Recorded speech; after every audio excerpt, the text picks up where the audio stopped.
Deleitados se encuentran una vez más conmigo mis alumnos de la sección G de la Escuela de Derecho de la Universidad Central de Venezuela y el público en general que se encuentra a tiempo real eh, eh, presente en esta disertación, en lo que también se encuentran en otra oportunidad revisando en mi canal YouTube esta disertación que, como lo acabo de decir, todas estas vinculadas al derecho penal, al derecho procesal penal, al derecho penal constitucional, se encuentran presentes en mi canal YouTube Ángel Serpa Aponte.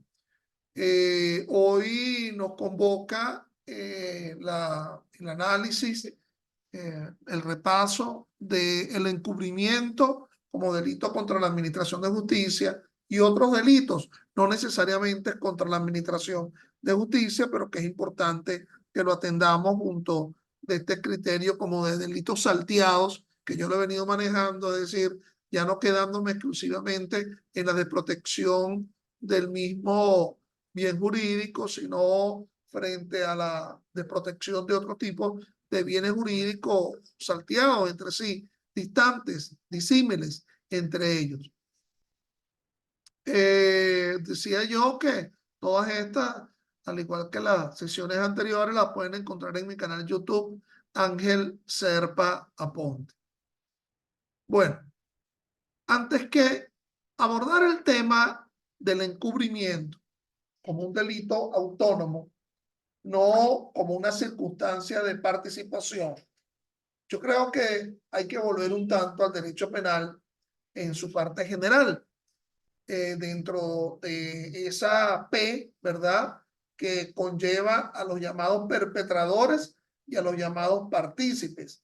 Ese perpetrador como autor material que realiza el verbo rector del tipo y aquellos partícipes que pueden ser denominados de diferentes maneras como cooperador inmediato, como cómplice necesario, como determinador y como instigador, que hay que diferenciarlo frente al delito de encubrimiento, porque en el encubrimiento estamos en presencia per se de un delito y no como una forma de participación de un delito principal. Estaríamos en la realización de un delito, digamos, accesorio al delito principal, pero más bien y contrario a los que hayan participado o intervenido en el delito principal, lo que se quiere en la complicidad es que, lo que se quiere en el encubrimiento es que no hayan formado parte de la realización del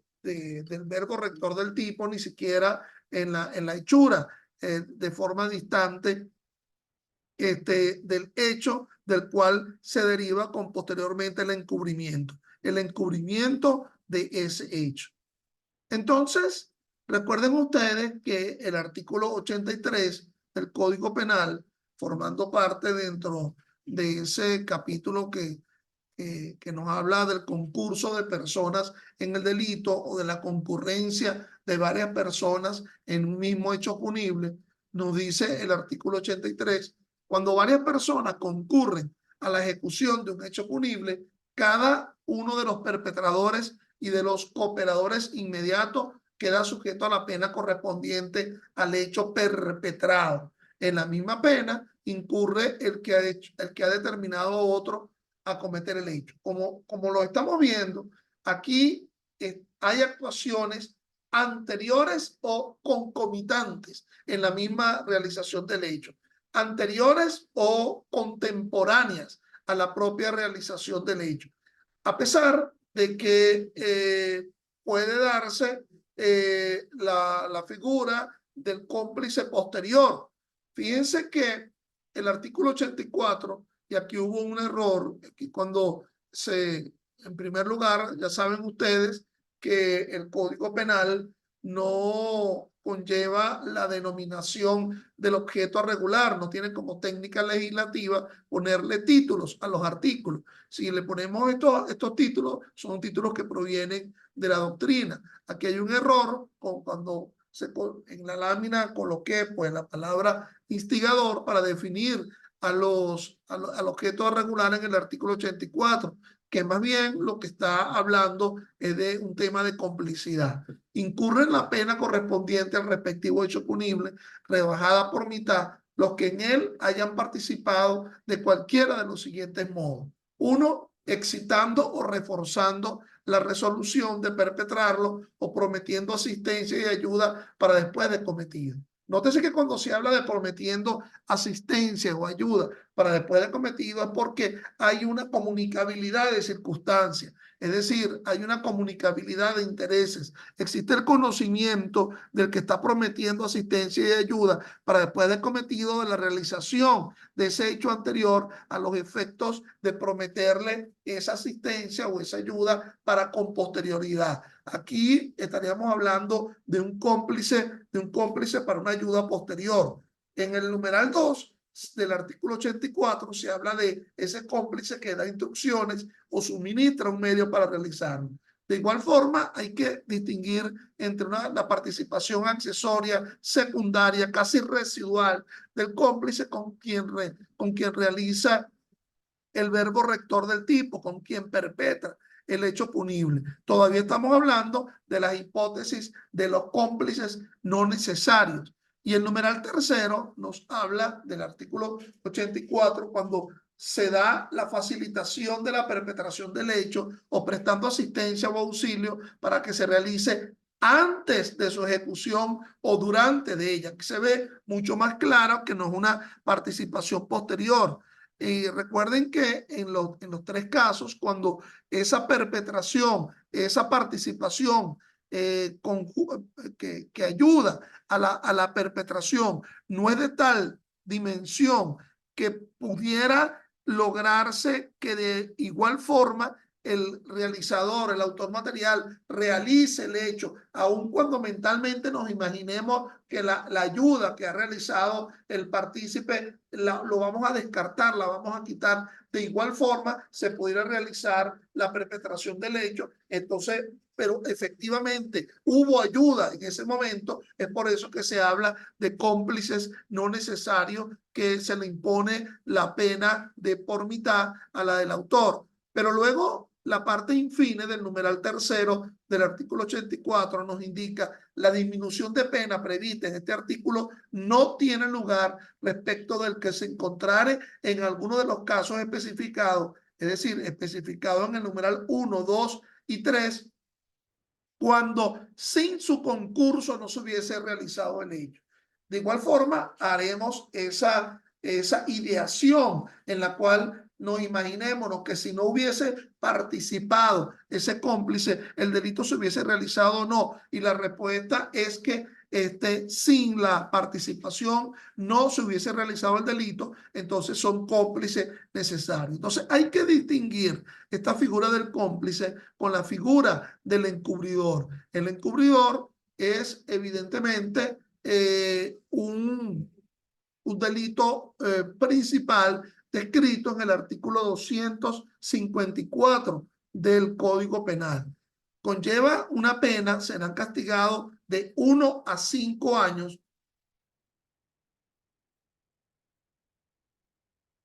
los que después de cometido un delito penado con presidio o prisión sin concierto anterior al delito mismo y sin contribuir a llevarlo a ulteriores efectos tales como la legitimación de capitales, por ejemplo, o la receptación, que sería el aprovechamiento de cosas provenientes del delito, sería sin ulteriores efectos, ayuden, sin embargo, a asegurar su provecho, a eludir las averiguaciones de la autoridad o a que los reos se sustraigan de a la persecución de esta o al cumplimiento de la condena, y los que de cualquier modo destruyan, alteren las huellas o indicios de un delito que merezca las antedicha pena. Evidentemente, es un supuesto de hecho que se realiza con posterioridad a la comisión del hecho. Para poder hablar de complicidad, sí, para poder hablar de encubrimiento, discúlpeme, segunda vez que me equivoco,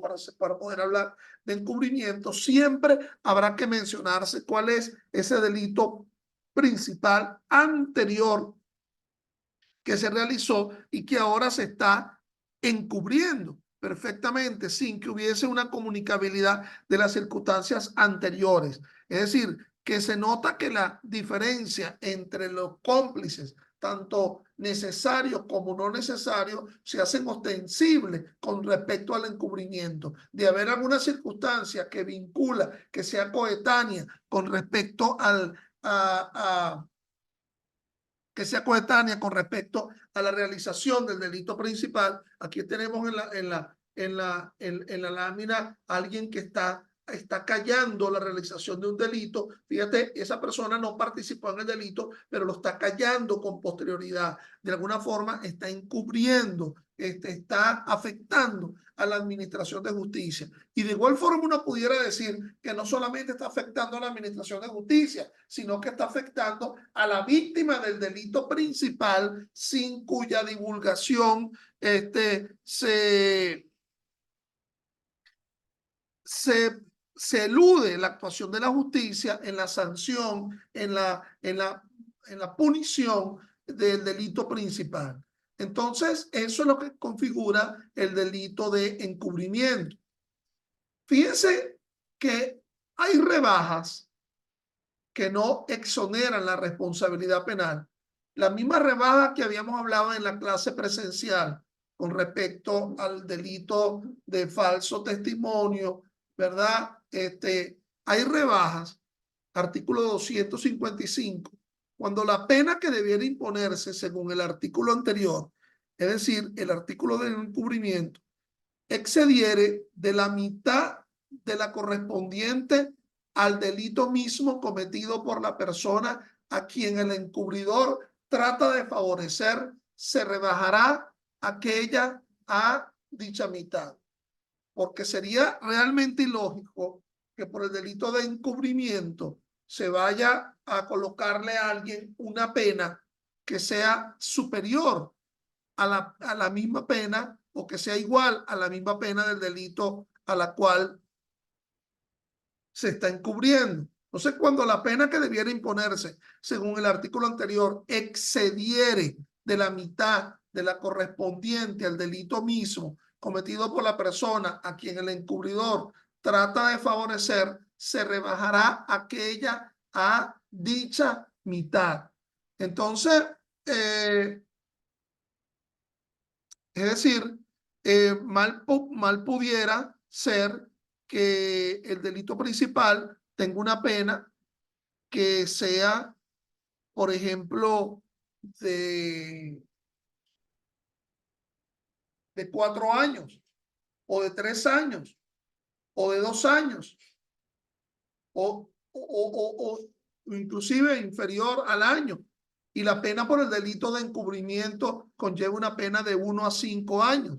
Entonces, aquí se trata de la rebaja de la pena que corresponde al delito mismo cometido a la persona a quien el encubridor trata de favorecer, se rebajará aquella a dicha mitad, a los efectos de asumir una relación justa, en el sentido de que el delito de encubrimiento siempre vaya a tener una pena inferior en concreto a la pena del delito que se pretende encubrir. El otro aspecto interesante es el artículo 257. No es punible el encubridor de sus parientes cercanos. Es una condición objetiva de punibilidad que establece el artículo 257. No es punible el encubridor de parientes cercanos. Entonces uno pudiera decir, la madre que guarece en su casa a quien acaba de cometer homicidio, no participando ella en dicho homicidio. El padre que sin embargo asume el conocimiento de que su hijo cometió el delito de robo y no lo denuncia, si es que tuviese alguna obligación de denunciar, lo cual no la tiene en función de lo que establece el artículo 49, numeral 5 de la Constitución. No está obligado a declarar en contra de un pariente cercano, los parientes dentro del 4º grado de consanguinidad o 2º de afinidad. Entonces, ello implicaría también la no obligatoriedad de la denuncia, por el conocimiento de un hecho. Pero fíjense que habla es de parientes cercanos, ese artículo 257, y no le da una relación de grados. Fíjense que en el 219 del Código Penal se establece, para los efectos de la ley penal, se consideran parientes cercanos al cónyuge los ascendientes y descendientes, los tíos y sobrinos, los hermanos y los afines en el mismo grado. Evidentemente, entonces aquí estaríamos hablando de cuarto grado de consanguinidad, ¿verdad? Y no se habla nada en lo que atañe a los afines en el sentido de señalarlo directamente, pero sí se lo señalas en el grado. Es decir, y los afines en el mismo grado. Entonces, si estaríamos hablando fíjense, cuando se habla de cuarto grado de consanguinidad, segundo de afinidad, cuarto grado de consanguinidad, estaríamos hablando de los abuelos, estaríamos hablando de los tíos, de los sobrinos. Y entonces en esa misma relación, en ese mismo grado, estaríamos hablando de los parientes afines, con lo cual se llevaría hasta el cuñado es decir, el hermano de el cónyuge con la que tiene conocimiento acerca de ese delito. Para los efectos de la ley penal se consideran parientes cercanos, lo cual, digamos, es distinto a lo que pudiera establecer el artículo 49, numeral 5 de la Constitución.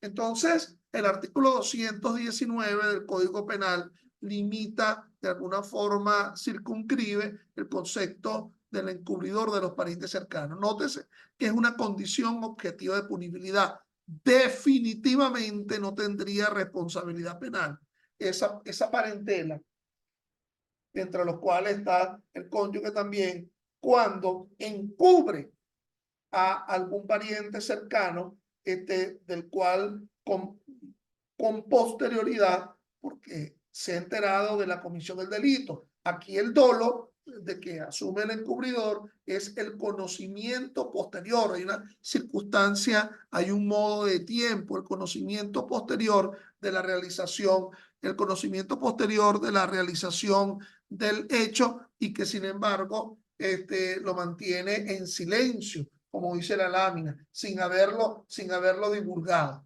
Entonces, es interesante esta distinción, casi una tenue línea entre el concepto del cómplice y el encubridor como un delito autónomo. Vamos a revisar algunas consideraciones con respecto a la doctrina en lo que atañe a el delito de encubrimiento.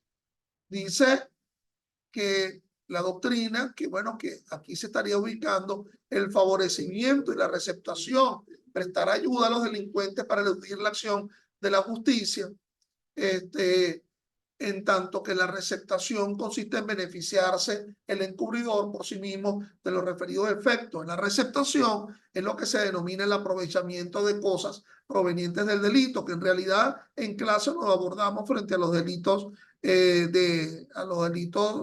contra los vehículos automotores, pero que también se encuentra presente en el Código Penal frente a los delitos contra la propiedad, lo que se denomina el receptor. Es decir, en la receptación o el aprovechador está beneficiándose con la venta de delitos provenientes del delito, de bienes provenientes del delito, lo cual es distinto en lo que atañe a el encubridor. Para la comisión del delito, es decir, del encubrimiento, se requiere que se haya cometido con anterioridad un delito. Alguna doctrina señala que por delito cometido debe entenderse el delito que es agotado, es decir, el delito en el cual la actividad de la gente ha sido plenamente cumplida. Yo estoy de acuerdo con ese criterio, con esa doctrina, por lo tanto, mal se podría hablar del encubrimiento cuando nos encontramos con un delito en grado de tentativa o en grado de frustración. Yo comparto la idea del carácter agotado del delito principal, aquel que con posterioridad se está encubriendo, asumiéndonos en la idea de que ese conocimiento debe ser un conocimiento pleno a nivel del principio de favorabilidad interpretativa de las normas, cuando el 255 no tiene ningún tipo de mención, el 254, con respecto al carácter imperfecto del delito, porque dice la norma serán castigados cuando después de cometido un delito. Se habla de cometido, definitivamente ese concepto de cometido como concepto de delito agotado. Bueno, si el delito que se encubre es uno de naturaleza permanente o un delito continuado, como por ejemplo en el secuestro, y un individuo interviene en aquel durante la permanencia, como si por ejemplo toma a su cargo la custodia del sujeto pasivo de un secuestro, habrá coautoría y no encubrimiento. Y si en el delito continuado interviene para ayudar al sujeto activo entre una y otra de las varias violaciones de la misma disposición, claro, al ser un delito de carácter permanente, ya se está integrando al curso causal de dicho delito permanente, en el cual todavía no ha habido una culminación del mismo. Y aunque ya ha habido agotamiento, porque como en el caso del secuestro, hemos analizado conforme al artículo 3 de la ley contra el secuestro y la extorsión, que con solamente la privación de la libertad sin que se hubiese todavía pagado el rescate, ya configura la existencia del delito. Otro elemento, que no haya habido concierto anterior al delito consumado con el autor del mismo y que no se contribuya a llevar dicho hecho delictuoso a ulteriores efectos. Es decir, dentro de los ejemplos estaríamos ubicando ese que mencionamos, el de la receptación o el de la legitimación de capitales. La ayuda del encubridor ha de ser positiva, un hacer, y no en actividad o en un no hacer, como que el encubrimiento es activo siempre, nunca pasivo o inactivo. Es decir, estaríamos hablando de un guarecer a otro conociendo que ha cometido con anterioridad el delito. No estaríamos hablando de sencillamente omitir o dejar de hacer, sino que tiene que hacer una actuación proactiva a los fines de que se configure, de que se perfeccione la existencia del delito de encubrimiento. El vocablo reos no se refiere propiamente a los condenados, ni a los culpables, ni a los autores reales del delito, por cuanto el favorecido puede ser un simple indiciado y aún un simple sospechoso, y siempre habrá encubrimiento, porque también con la ayuda de esto se dificultará o obstaculizará la acción de la justicia. No es necesario que la gente conozca el autor del delito, sino que es posible encubrir a un desconocido. Nótese eso. Es posible perfectamente encubrir a un desconocido. Es decir, porque la comunicabilidad de la circunstancia no se exige en la realización del mismo hecho, pero sí el conocimiento posterior de que se ha cometido un delito y por favor, permíteme guarecerme porque me están persiguiendo por la comisión de un delito. Es un delito contra la administración de justicia, pero que también de alguna forma está afectando también a la víctima del delito principal, el delito que se está encubriendo. La ayuda puede ser prestada en cualquier forma, adecuada al logro de alguno de los expresados objetivos. Se consume en el mismo momento en que se presta ayuda al autor del delito principal, hayase alcanzado o no el objetivo perseguido.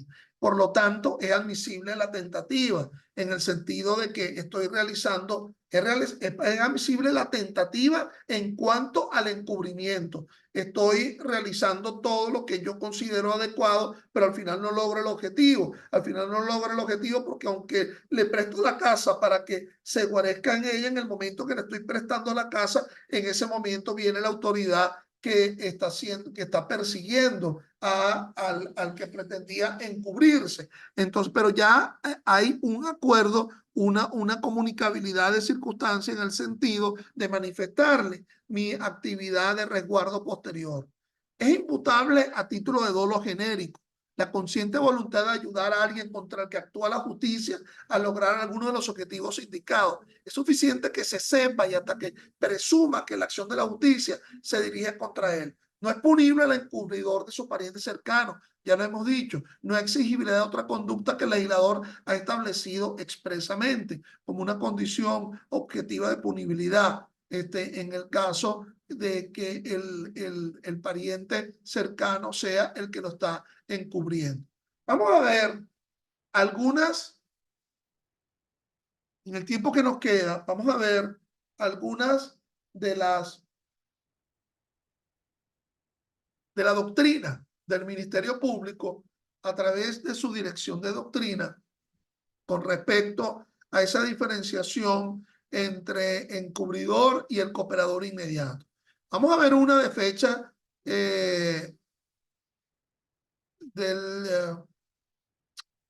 perdón, vamos a ver disculpen acá, los problemas en lo que atañe a la fecha de invocación. Oh, correcto. Ok, sí, del 27, perdón. Vamos a ver la 718 del año 1995. Es cooperador inmediato quien interviene directamente en la ejecución del delito. En el delito de encubrimiento se dan actos de ocultamiento, de sustracción, de eludimiento de la acción penal, pero posteriores al hecho luego de la completa perpetración. Por lo tanto, el tema de la temporaneidad juega un papel fundamental, crucial, el hecho de ser posterior. Pero recuerden que también existen cooperadores para una ayuda posterior.